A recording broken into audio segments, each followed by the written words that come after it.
પણ એ કહું છું, કોંગ્રેસ પાર્ટી અમે શાંતિથી રજૂઆત કરીએ છીએ ગાંધીજીના માર્ગ પર કરીને, પણ એનો મતલબ એવું નહીં કે કોંગ્રેસ પાર્ટીને ગંભીરતાથી ના લે અને ભાજપ પૈસાને કામ કરે.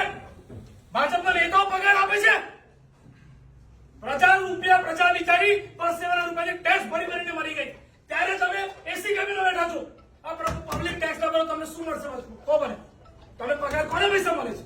એટલે તમે ભાજપ સાથે મેળાપીપણામાં વડોદરામાં 54,000 મતદારો ના નામ અને એવા નોટિસ આપી છે કે જે નોટિસ નો મતલબ જ નથી.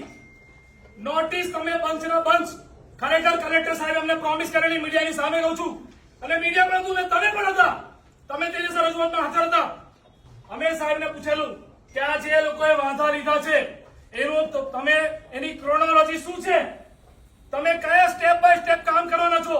તો કલેક્ટર સાહેબે કીધેલું કે જેને વાંધો લીધો એને પહેલા બોલાવીશું.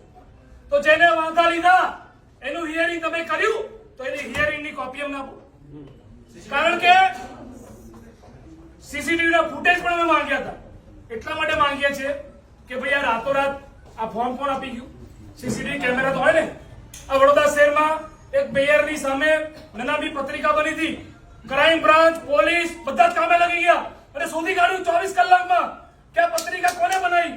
તો આટલા બધા બંચના બંચ, રાવપુરામાં 20,000, અકોટામાં 13,000, સયાજીગંજમાં 8,000, વડોદરા સિટીમાં 5,000, માંજરપુરમાં 2,400, આટલા બધા ફોર્મ એ વાંધાદારો આયા તો લાઈનો લાગવી જોઈએ ને. પણ ભાજપના કાર્યાલયથી આખા બંચ આયા અને ભાજપના પ્રમુખનો આદેશ તમે માનીને તમે સામાન્ય પ્રજાને જે ગરીબ છે જે રોડ પર નહીં સાંભળવું પડશે ભાઈ. અમે રજૂઆત કરીએ છીએ, તમે સાંભળવું પડશે. તમે કલેક્ટર સાંભળે છે 2 મિનિટ ઉભા રહે. કલેક્ટર સાહેબ 2 મિનિટ. કલેક્ટર સાહેબ વચ્ચે કોઈ નહીં બોલવાનું. કલેક્ટર સાહેબ પણ અમે નથી કહેતા કે ચલો આપી દો આવેદનપત્ર, એટલે તમે સાહેબ કલેક્ટર મોટા છો, અમારી વાત તો સાંભળો. કેમ ના સાંભળો? તમે તો ના પડો બહાર જતો રહીશ, અહીં પડી જઈશ. તમે આવું ના કીધું કે આવેદનપત્ર આપી દો એટલે અમે નવરા છે, તમે બીસી છો.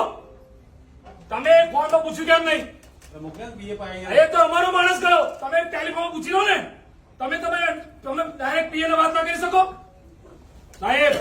19 ડિસેમ્બરે ડ્રાફ્ટ પદ્ધતિ પડી ત્યારથી કોંગ્રેસ પાર્ટી સતત રજૂઆત કરે છે કે સામાન્ય મતદારો નામ ડિલીટ ના થવા જોઈએ, અને અત્યારે એવું ચાલુ થઈ ગયું છે. એટલે ચૂંટણી હરાવવા માટે ભાજપ સાથે ચૂંટણી પંચ અને ભાજપ મેળાપીપણામાં કામ કરે છે. એવું ના હોય તો તમારે આવેદનપત્રમાં લખ્યું છે કે તમારે આ સિસ્ટમ કોણ લાવ્યું? ઇલેક્શન કમિશન કામ કરી રહ્યું છે. ડીએલઓ તમે મૂક્યા, ઈઆરઓ તમે મૂક્યા, એઈઆરઓ તમે મૂક્યા. તો બીજેપી ના નેતાઓના નામ સાથે જે વાંધા આવ્યા છે એ ચૂંટણી કમિશન એટલે કે તમારા માણસો પર વાંધા ઉઠક્યા છે, સામાન્ય મતદાર નહીં. કામગીરી તમે કરી એટલે એમને વાંધો તમારી સામે છે. તો તમારી સામે જયારે વાંધો હોય તો તમે સાક્ષી બનીને એ બીજેપી ના નેતાઓની સામે તમે ફરિયાદ આપો. એ